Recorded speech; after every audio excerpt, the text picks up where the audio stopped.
This isn't just a classroom, it's a window to the world, where videos and visuals teach me more than words ever could.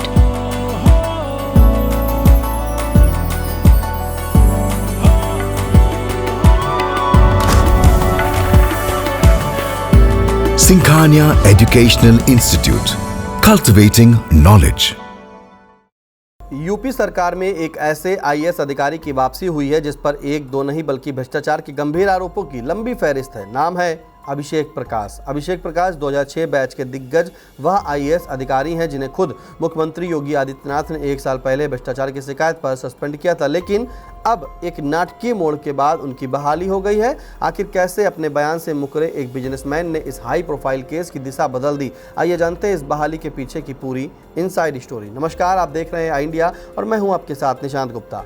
कहानी शुरू होती है वर्ष 2025 से, जब invest UP के सीईओ के तौर पर तैनात अभिषेक प्रकाश पर आरोप लगा कि उन्होंने सोलर इंडस्ट्री प्रोजेक्ट की मंजूरी के बदले 1 करोड़ रुपए का कमीशन मांगा। मामले में बिजनेसमैन विश्वजीत दत्ता ने जब शिकायत की तो जांच की आंच सीधे सचिवालय तक जा पहुंची। एसटीएफ की जांच में सामने आया कि अभिषेक प्रकाश के करीबी बाबू निकांत जैन ने इस डील की मध्यस्थता की थी। एसटीएफ ने बाबू को रंगे हाथों पकड़ा, जिसने कबूला कि वह साहब के कहने पर 5% कमीशन मांग रहा था। बताया जाता है कि बाबू ने कहा था, कितना भी प्रयास कर लो, आना यहीं पड़ेगा। जिसके बाद अभिषेक प्रकाश को सस्पेंड कर दिया गया, लेकिन 10 फरवरी को इस केस में वो हुआ जिसकी किसी ने भी कल्पना नहीं की थी। जिस बिजनेसमैन ने सीएम योगी से मिलकर भ्रष्टाचार की गुहार लगाई थी, वही लखनऊ हाईकोर्ट में अपनी बात से मुकर गया। उसने कहा, गलतफहमी के चलते शिकायत दर्ज कराई थी। सवाल उठता है कि करोड़ों की रिश्वत की मांग क्या महज एक गलतफहमी थी?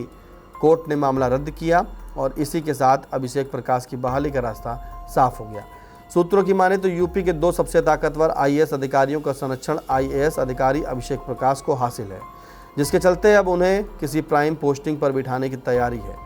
अभिषेक प्रकाश पर लगे आरोपों पर नजर डालें तो लखनऊ के भटगांव में डिफेंस कॉरिडोर के लिए अधिग्रहित जमीन के मामले में तत्कालीन डीएम अभिषेक प्रकाश की भूमिका संदिग्ध पाई गई थी। आरोप है कि भू अधिग्रहण समिति के अध्यक्ष रहते हुए उन्होंने तहसील प्रशासन के साथ मिलकर जमीनों की दरें मनमाने तरीके से तय की थी। 1984 में एससी वर्ग के लिए आवंटित जमीन को गलत तरीके से विक्रय योग्य बनाया गया। भूमि खरीद फरोख्त में दलालों और अधिकारियों की मिलीभगत से 20 करोड़ का मुआवजा उठाया गया। लखनऊ विकास प्राधिकरण के उपाध्यक्ष रहते हुए अभिषेक प्रकाश पर कई बिल्डरों को फायदा पहुंचाने और मनमाने तरीके से सीलिंग और लाइसेंस जारी करने के आरोप भी लगे। सूत्रों के मुताबिक एलडीए वीसी रहते उन्होंने कई अवैध निर्माण गिरवाए, लेकिन अपने करीबी बिल्डरों को लाभ पहुंचाया। आसियाना समेत कई इलाकों में मनपसंद बिल्डर्स को लाइसेंस जारी किए। एलडीए अधिकारियों से मिलीभगत कर बिल्डरों की फाइलें लटकाने के भी आरोप हैं। उनके खिलाफ अलीगढ़ में जमीन खरीद बिक्री में धांधली की शिकायत थी। लखीमपुर में सरकारी टेंडरों में हेरफेर और हमीरपुर में खनन माफियाओं से साठगांठ के आरोप लगे थे। अभिषेक पर लखीमपुर खीरी और बरेली में 700 बीघा जमीन अपने परिवार के नाम खरीदने के आरोप हैं। यह जमीन अभिषेक ने अपने परिजन के नाम खरीदी है। इसी तरह बरेली में 400 बीघा जमीन खरीदने का भी आरोप है। दोनों जगहों पर स्टाम्प ड्यूटी में चोरी के भी आरोप हैं। आइए जानते हैं आईएएस अभिषेक प्रकाश के बारे में। 21 नवंबर 1982 को बिहार में जन्मे अभिषेक प्रकाश 2006 के बैच के आईएएस हैं। उन्होंने बीटेक पब्लिक एडमिनिस्ट्रेशन में एमए की डिग्री प्राप्त की है। 1 नवंबर 2021 से 6 जून 2022 तक वह लखनऊ के डीएम रहे। इससे पहले हमीरपुर, अलीगढ़, बरेली, लखीमपुर खीरी में भी डीएम रह चुके हैं। इसके साथ ही special secretary home department Meerut में MD western electric department director नीडा, special secretary UP medical, health and family welfare department में अपनी सेवाएं दे चुके हैं। सस्पेंशन के वक्त वो सचिव औद्योगिक विकास थे। सवाल उठता है कि जब एसटीएफ ने बाबू को गिरफ्तार किया और जब बाबू ने रिश्वत की बात कबूली, तब क्या वो भी गलतफहमी थी? क्या रसूखदार अधिकारियों की करीबी किसी भी दाग को धोने के लिए काफ़ी है?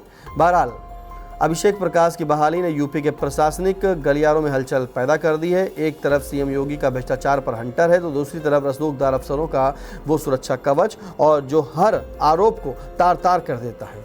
अभिषेक प्रकाश अब बहाल हो चुके हैं, वे जल्द ही किसी अहम कुर्सी पर नजर आएंगे, लेकिन जनता की अदालत में ये सवाल आज भी खड़ा है कि क्या जीरो टॉलरेंस का नारा सिर्फ छोटे कर्मचारियों के लिए है या रसूखदार अधिकारियों की फाइलें भी इसी सख्ती से जांची जाएंगी? इस खबर पर आपकी क्या राय, कमेंट बॉक्स में जाकर जरूर बताएं।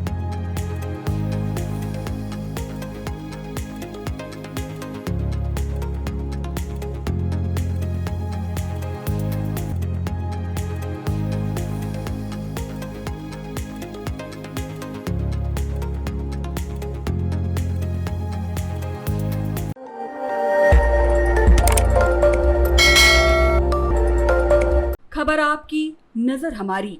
देखते रहिए आई इंडिया।